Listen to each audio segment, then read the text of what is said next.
Hey YouTube, today we're going to ask a very simple question. Do you feel lucky? Well, do you, punk? No, that's not the one. To scale or not to scale? That is the question. Indeed, it is an important question. What should you as a guitarist think about scales? Should you play them? Should you learn them? What role do they have in the process of learning guitar? And, is this something that you should pursue?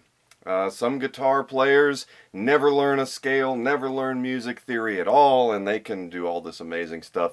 So is this something you ought to learn or not? My perspective, quickly put, is that scales are important if you want to understand guitar. If you're a virtuoso and you can just pick it up and make amazing music, then more power to you, but you probably don't need this video. But if you are like me, and as you are learning guitar, you're like, why did you play this note next to this note and not this note? Why do these two sound good together and these two sound like junk? What is the deal? Well, it all boils down to something we call intervals. And an interval is basically like a schoolyard hopscotch, where it is hit one, skip one, hit two, skip one, hit one, skip one. It is saying it's binary going along the fretboard. We play this note, not this note, then this note, not this note. Intervals. Very, very important. And it is the foundation of how everything goes together as you're playing on your guitar. So I find it, I'm a kind of person that likes to understand stuff. I want to know not just how to do it, but why am I doing it that way, and why does this work and not this, and that sort of thing. These are questions that I am very interested in. So if you also are interested in these questions, then hang with me, and what we are going to do in this video is we are going to take a look at, first and foremost, how to play a major and a minor scale, and just looking at the patterns so that you don't have to learn any notes other than how to negotiate your first note, which is your root note. And once you find your root note, you can play either scale. It is the pattern, it is the shape that you play together that determines the scale, as we will see.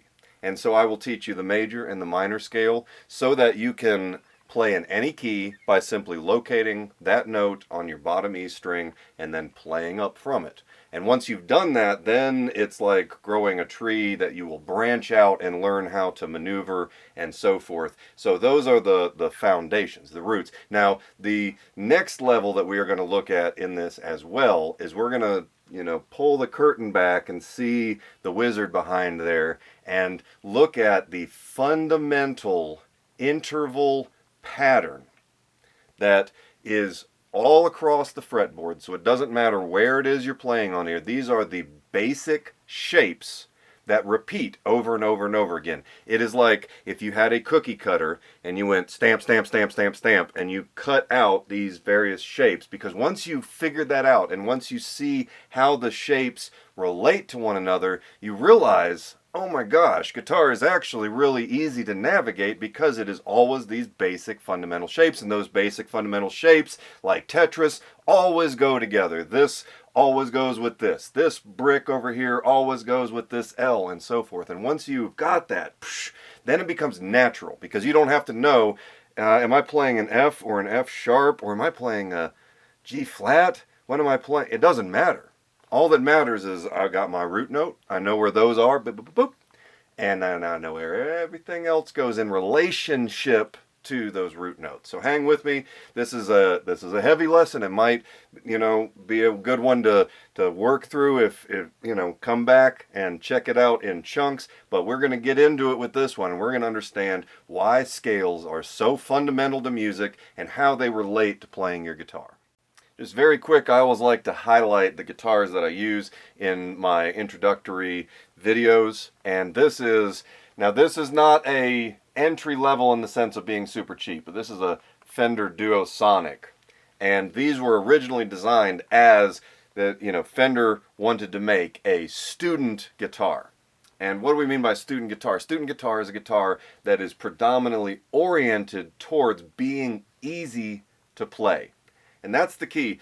beginner guitar might conjure in your mind like a sense of junk materials and basement prices and stuff. This is a finely crafted instrument. This is a reissue.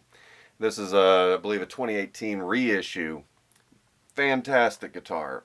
Alderwood body, which is a traditional tone wood.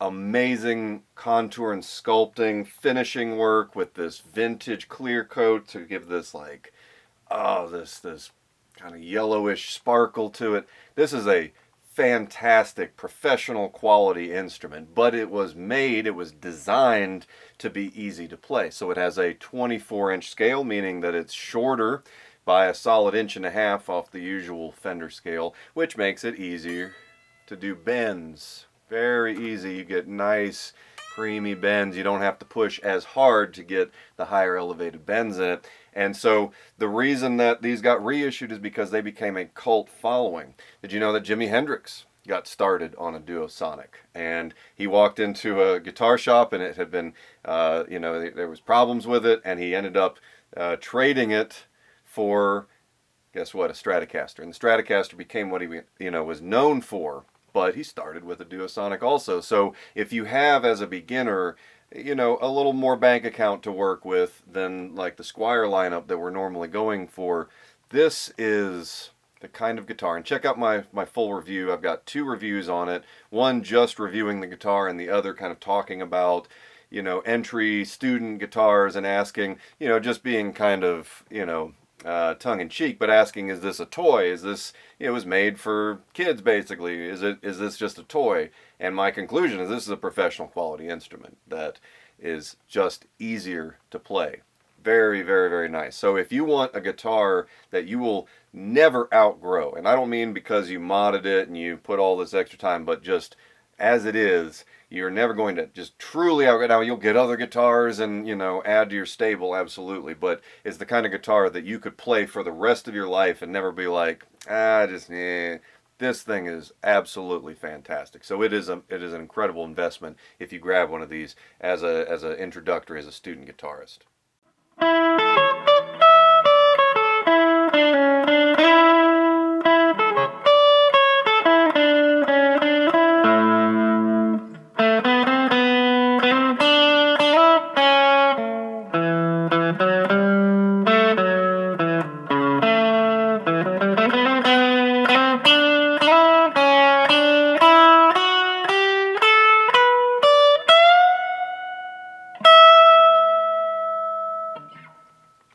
So that's a little lick from the Allman Brothers, Jessica there. The reason I included that right now, specifically, is you could hear very clearly the intervals. That is,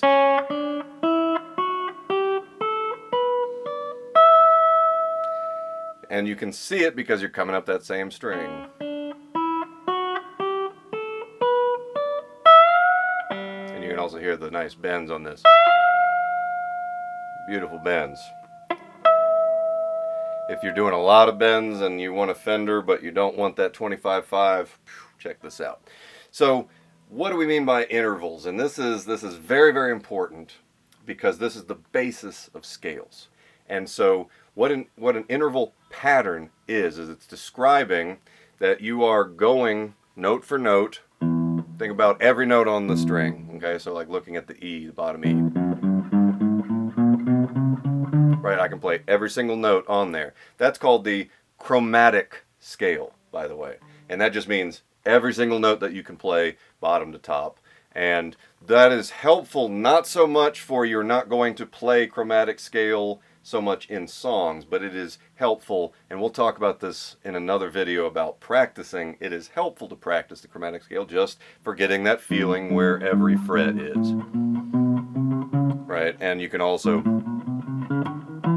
do stuff like that, right, where you're just coming up and you're hitting every note going up. That's good. It's good mental practice, it's good muscle memory practice and so forth, but it doesn't translate directly into playing songs so much. Now, scales, you're getting a lot closer to actual songs, and that is where you are playing in a key. What does the key mean? Well, I've talked about this before, and particularly understanding chords and so forth, but the key is where you're saying this is the bass or root note. Ding. So let's say that you are playing in the key of C. Now the reason, and I've talked about this before in navigating fretboard and chords and so forth, I start with students with C because you don't have to think about any sharps or flats at that point. C is the key that has all natural notes. So it just goes C, D, E, F, G, all the way back up to C again. Okay, so that is the C scale, and that is the C major scale, and that is the key of C. Okay, so if you were to play a song in C, the scale tells you what notes are in bounds, which is to say these will, if you play any of these notes, they will sound, they will mix well together. You're not going to get as much dissonance. You can still, if you play like two right next to each other, you know, you can still get some dissonance.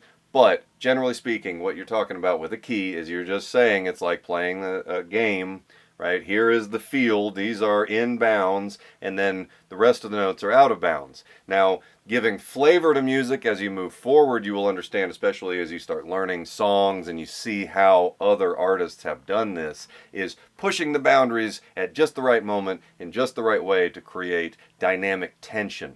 That you can use that taste of dissonance to give it tension and drama. And that's one of the reasons I love the guitar, is those deep bends you can give, because you are going out of bounds just ever so slightly, but it gives it that that flavor. So in order to know how to do that, you give the right notes, the right flavor, and push them, and you've got to learn first how to play inbounds. And so you've got to learn the structure of notes and their relationship to each other. And that's where you can, let's take a collective sigh of relief. You don't have to know off the top of your head. You do not have to memorize the fretboard. Now some, academic type guitar people might be going, no, don't tell them that. No, but you will be frustrated if you sit there and you try to just learn the fretboard by, we got E, we got F, we got F sharp, we got G, we got G sharp, we got there are exercises to help you understand where the notes are, but just trying to rote memorization, that is where, then like flashcards where you're just trying to memorize like you're going to do it for a test. That's not how you are going to get comfortable with music. Instead, here is my basic way to get into the realm of scales. And this is not all of them. There's all sorts out there. But once you've learned a couple, then it makes learning other ones easier, and you can level up your music by understanding these interval patterns and understanding the way that keys relate to the chords, which relate to the notes that you can play, which are all based off of the scale. Okay, so this is why, if you want to understand guitar, it is very, very important to understand this stuff. It is. Again, there are guys that they can just play without any mental processes and they just do it naturally. That's amazing. I can't do that. I have to understand stuff. So this is why I have studied in the sense of both like read books about it, but also just my own experiences and how it stuck in my mind. And that is by letting go, kind of having that Zen release that I don't need to know every single note and think in terms of I'm playing an A and thinking in terms of that. Now I can find an A in multiple places, but that is not the same as me looking at the fretboard and thinking, well, this was note and this was note and this and that. Rather, the way to do it is to learn the pattern, and then you can do it without effort, without mental process.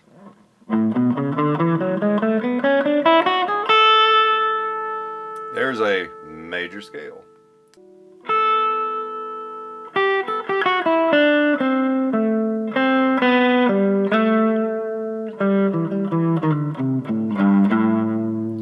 There's just a little, sorry, I'm just riffing. I'm riffing off of an A minor.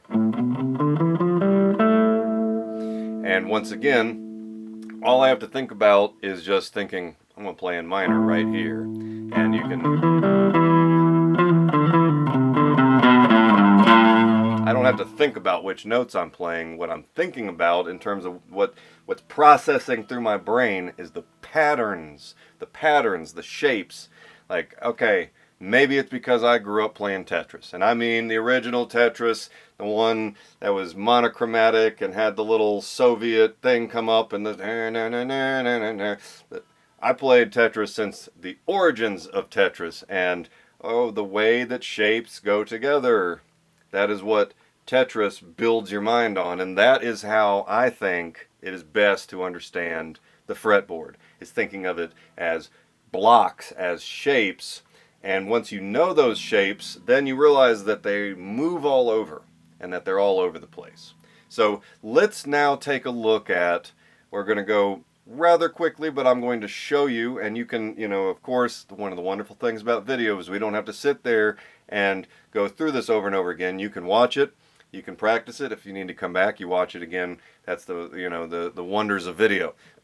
So let's now look at the major scale. So what I've got for you here is the major scale, and it has the root note in red. And so what we are going to do is just understand that, you notice I've taken away all the letters and all of that.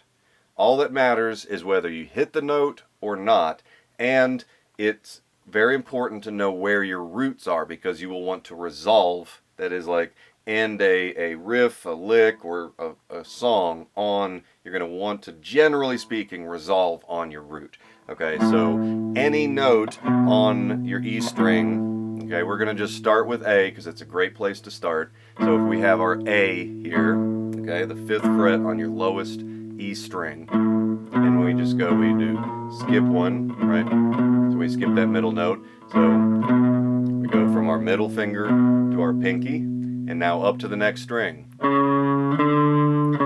play 2 together, skip one, now with the pinky. Now next, D string, play 1, skip 1, play 2, and you are at your root. Okay? That is the scale. Now, it then doubles because you're going to go up to your G string, and of course your highest string mirrors your lowest string because they're both E strings.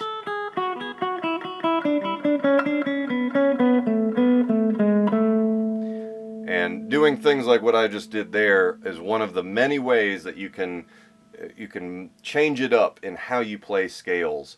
There, a lot of perception is that scales are boring because you're just...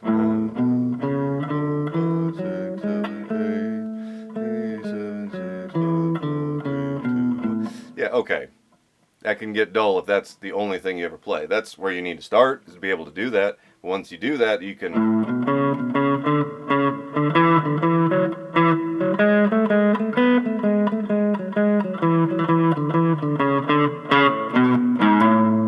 You can play around with it. And see, this is where scales, again, that's not a song, it's just a run. I'm just running up and down, but I'm running in a jazzy swing 8th sort of play style. And so, and you could even... I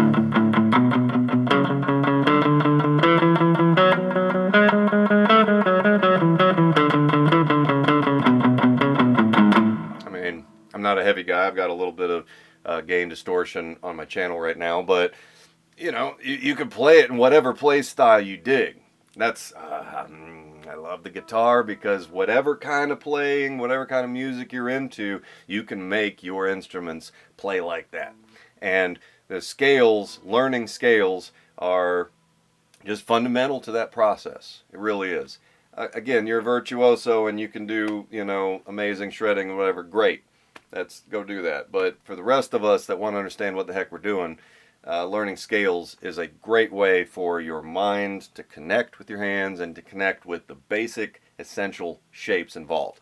So again, a scale is built on intervals, and you can see my earlier lessons and how, like, you can number them out.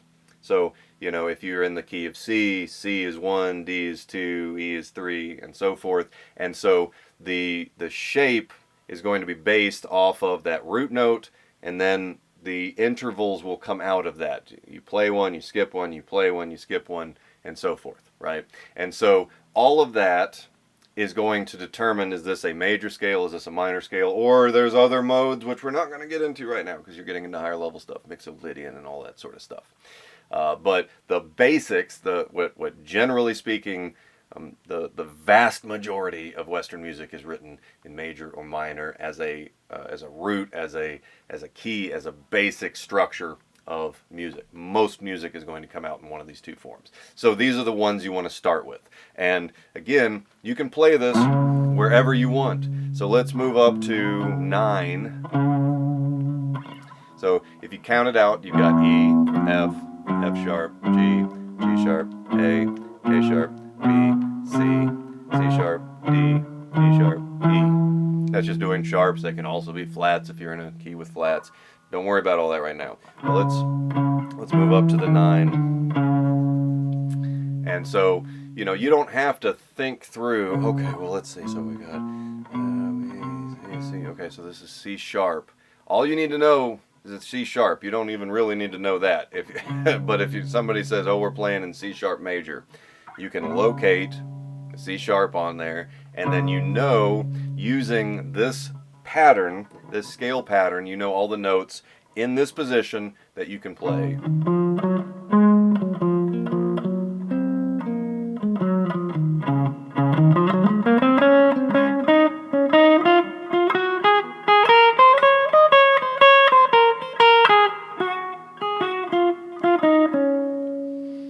And you know to resolve on one of those red notes.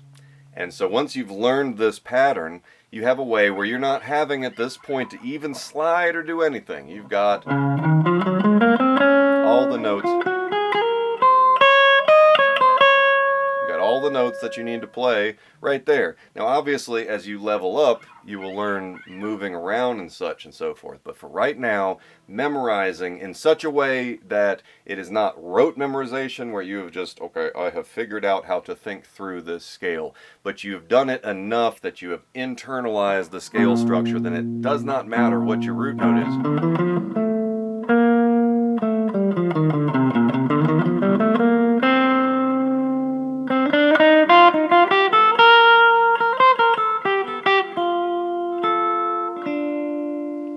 And you can experiment with playing different.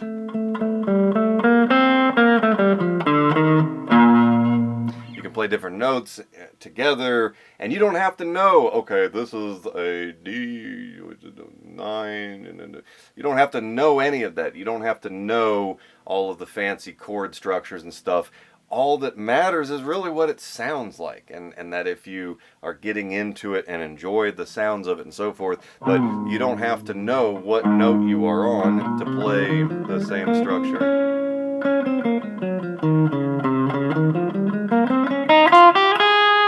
It doesn't matter. You see, I can move anywhere. I can easily, in fancy language, transpose without any thought whatsoever. Why? Because I know the structure of this pattern. I know how these blocks stack together. Alright, now level 2 on this scales journey would be to learn the minor scale. And the reason I say level 2 is simply because there is one point where you have to do a small slide shift. And you don't have to do that with the major. And this is, again, this is on where you find your root note on the lowest string. And it doesn't matter what that note is, all that matters is the pattern that comes out of it. And so, like we just looked at the, A major. Now if we were to do A minor, so again, starting on that A on the 5th fret of your lowest E string, you're starting there, skip 1 and then play 2.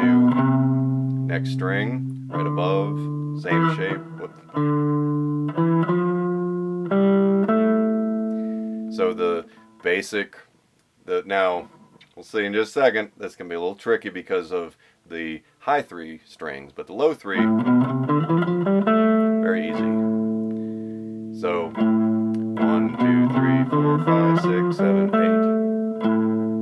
8. That is the scale, the minor scale in, and we're looking now at A because of that it's our root note.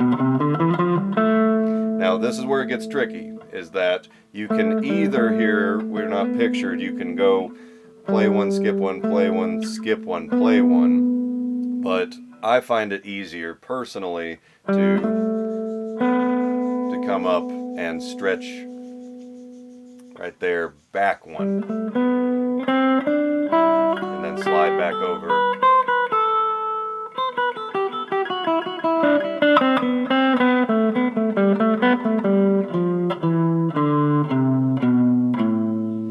So I say this is level 2 because you do have movement that has to happen. You have to either slide up and then back, or slide back one. So it's a little bit trickier just because of that. Now you can play the, all over and all of these, scales. There are other places, but what we are looking at right now for the purposes of this video and lesson is that we are just looking at, if you locate the root on your bottom string, whatever it is, that you can play.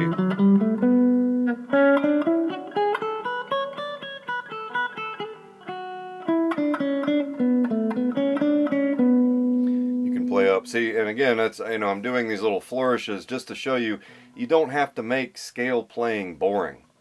Like once you have memorized the basic pattern,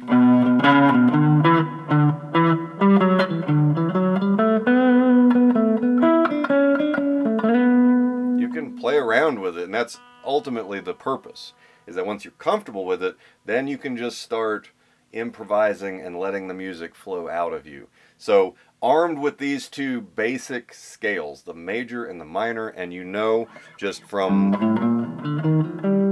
that you can play it anywhere. And that will transpose without any thought of like, okay, I'm going to have to make that B a B flat. Don't worry about it. That's what I love about the guitar, is you just move. Like, okay, we're transposing from, like we were looking at A, like, okay, we're going to go up to B. All right. I don't have to think about a darn thing because I know how to play this shape, this pattern, and I just relocate and I don't have to think through the change. That is one of the greatest strengths of the guitar, and the fact that you can just move so freely and so easily around and change ultimately a huge amount of music theory without a single thought going through your head, because you know that this is the shape, the pattern of minor scale starting on your root, and then boof, you can just let it rip without another thought. So this is the great strength of at least understanding scales as they relate to guitars, as patterns, as blocks, as shapes of which ones do you hit as ultimately intervals. So really, if you've got everything you need at this point, this is a great starting point. You've got your major scale, you've got your minor scale, and there's a lot to do. I mean, there's a whole world of music just to explore with beginning to understand that. Now, the next level, the next stage of understanding is to understand that there is a fundamental interval pattern. Okay, we'll unpack this. There is a fundamental interval pattern that goes all across the guitar and is involved in both major and minor scales. And you're getting into some deeper stuff, but it's amazing, and it's one of the really cool things about music and music theory, is that for every major there is an associated, a relative minor. And what that is that if you count out, starting with your root note, and you go through the scale using the intervals of a major scale, and you go through and you count out the notes in that scale, the sixth note of that scale in minor form will have all of the same notes. They both play on the same field, right? They have the same boundaries, but their root note is different. Thus, the intervals change even though they have the same notes. And so playing the same scale, if you use the sixth note in that scale, if you have any major scale and you play, rather than the root note, you use that scale with the sixth note in it as the root, you have the minor, the relative minor. So for example, G major with one sharp. If you have one sharp in the key signature, it is either G major or it is E minor, which is the relative minor of G. What? Right? This is amazing and weird stuff. It's weird because a minor song and chords and so forth have this dramatic, somber, it's often described as sad, tragedy feeling to it, whereas major chords and structure and music and everything has a happy or joyous or right? Why? They're using the same notes, and the only difference between them is which one is the root.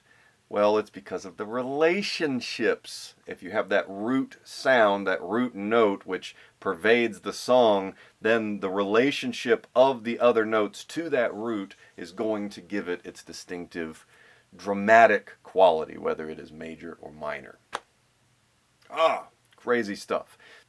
Remember the Tetris analogy, right? That they are all blocks, boop, boop, boop, boop, boop, of different shapes. Right? And if you learn those, there's just a handful of fundamental shapes. Once you've learned those, you've got it. It's just a matter of how those shapes relate to one another. Okay? So let's look at, now, don't scream and run away.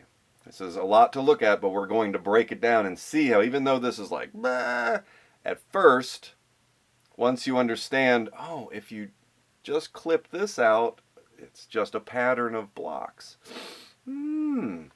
So what we're looking at here is the fundamental interval pattern. Okay, and the fundamental interval pattern is what is my nomenclature to understand the basic building blocks, the fundamentals, right? The building blocks, the essentials of interval patterns as they relate to the two most common modes. That's the fancy word for it. What we call major and minor, the two that you need to know. The rest of them is all fancy stuff that academics enjoy tooling around with, and it can be brought in for flair and flavor, generally speaking, and that's why key signatures are built off of major, minor, and you know, like we just said, if you see one sharp up there, it's either going to be G major or E minor, and you can look once you know how to read music and you can see the notes and you say, well, what does it resolve on? Does it resolve on G or does it resolve on E? And that will tell you what it is, whether it's G major or E minor. So let's look at this pattern as it relates to the guitar. Now the guitar is different than a piano because a piano, you have the black keys and the white keys, and so some of that interval has already been done, and so keyboards and the way that they think and how they transpose is fundamentally different than how guitars work, because we don't have black frets in the sense that they're telling us these are the you know, flat or sharp, but we don't have to think about all that stuff either. All we have to know is the pattern. All we have to know is the shape, and we can easily, without any mental exercises, without any gymnastics going on in the back of our head, we can quickly and easily transpose without any thought, just make it perfectly natural, and that is one of the most amazing aspects of guitar as a diverse instrument, that you can just slide into different keys without a bit of thought, because you know, once you've learned these basic building blocks, these basic patterns, these basic interval patterns. So looking here, you have I did the red as the major roots and the purple as the minor roots, okay? And I've got the edges so you can see how it goes in both directions. I've got them a little bit darker because we're focusing on the 5 going up the middle, okay? The 5, and so these are just squares for space, you know, I don't have them spaced more like fretboard, but you understand each square is a fret. So if we were to start on, let's say anywhere. So if we follow from this, if we're playing in D major,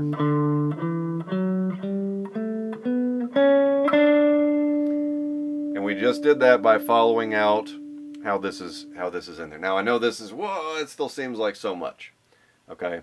But the reality is that if you break this down, there are only 3 basic patterns. Now, the other aspect, and this is where it just takes, you just have to get your mind wrapped around it. And this, once you realize this, it unlocks a great deal, okay?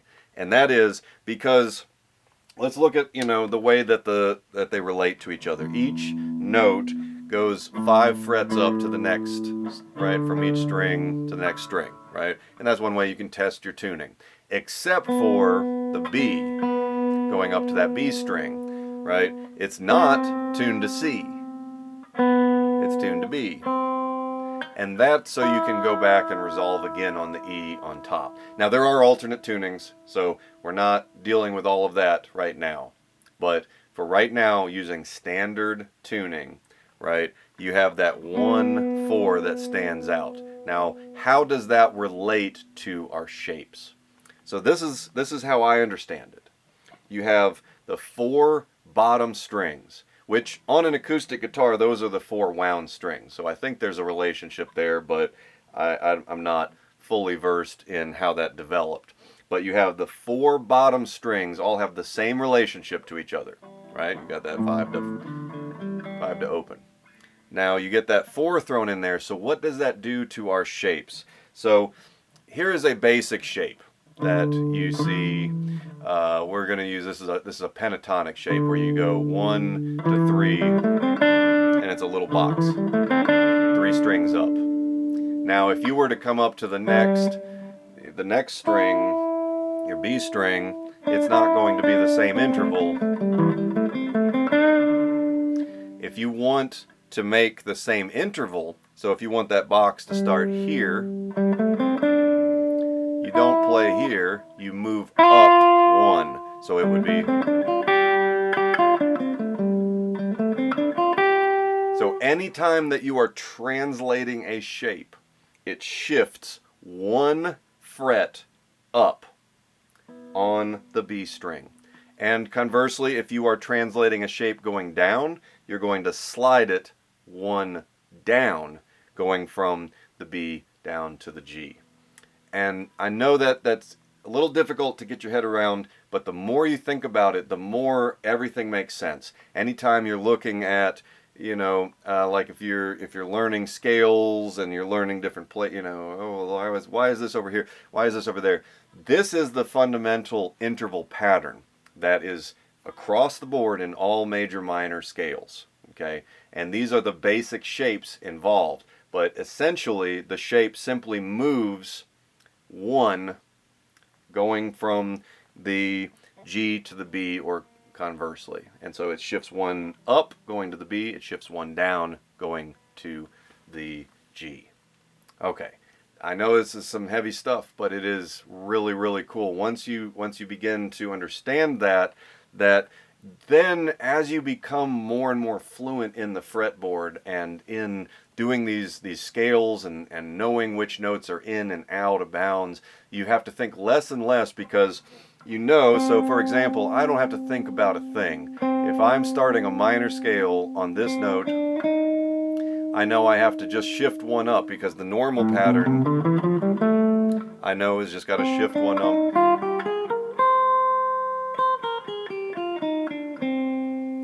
And I don't have to think about anything. I know that this is the fundamental pattern, and I know that it needs to shift up 1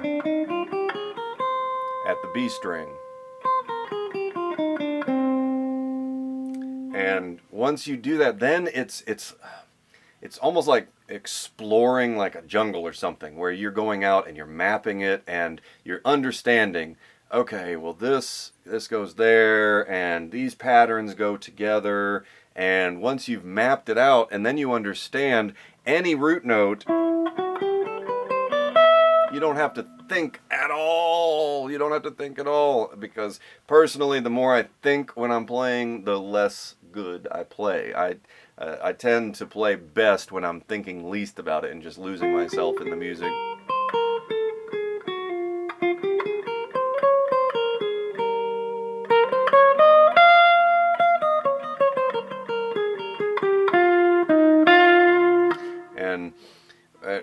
way that you lose yourself in the music is that you can just naturally and fluently, and your hand knows how these shapes go together.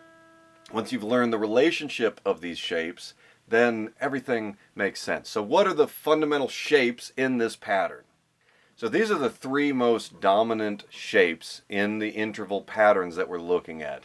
And that is that you have, it goes 1, 2, 4, 1, 2, 4 in terms of your fingers, or 1, 3, 4, 1, 3, 4. Those are your two most basic boxes. And then you have the longer interval where it's play one, skip one, play one, skip one, play one. Which, and this is where you get a lot of fun here. So for example, if you were to start on a major scale looking at A major, okay, starting on the A, you could, with your first finger there, go 1 to 3 to 5, 1 to 3 to 5. Or the fifth here is going to slide up and go 1 down here, which is why I teach the major scale starting with your second finger.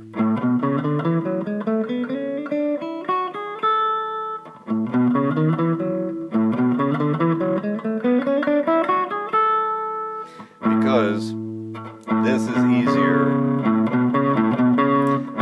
where you go 2, 4, and then 1 on your next string. That 1 is going to translate to the 5 on that string. 1, 3, 5, or 2, 4, 1. And so that is easier, in my opinion, than making that longer reach. Now you can obviously do that and so forth, and that's, great to learn. But when you see you have one, you skip one, you have one, you skip one, you have one. So the 1, 3, 5, 1, 3, 5, and that's doubled. So when I generally am engaging in the 1, 3, 5 shapes, I find it easier to slide down 1 and then do the shape of 2, 4, 1, 2, 4. That's just my my personal preference and opinion, but being able to do both will really level up your playing ultimately. But again, the reality is that you're just dealing with a few basic shapes. You've got your shape 1, which is, there's your first box, then your shape 2, there's your second box, and then there's your third box. And if you look at the fretboard, all of it is based off of these three basic shapes. And the reality is of course it's going to be repeating all over the place because they all just fit together. And the one tricky bit that takes, but once you've got that key in your head about how to translate these shapes, you just simply slide it up, boop, 1 when you're traveling up to the B string, or if you're starting on your high 2 strings traveling down, you slide down 1 fret. Otherwise it's the same shapes. And that explains why you're like, well, wait a second, when you got this, like, why does it go 1, 3, 4, and then well, because it slides up. So if you're looking at, fret charts for various scales and so forth, and like, wait a minute, why is it doing that? Because of that shift, because of that 1 fret shift. And once you've got that in your head, and once you understand the patterns, it becomes easier and easier to play naturally and fluently. And you will see as you learn more and more songs how these basic structures are all over the place, because they are fundamentals. These are essentials to the way to navigate the fretboard and the way to understand structure of notes and how they relate to each other and so forth.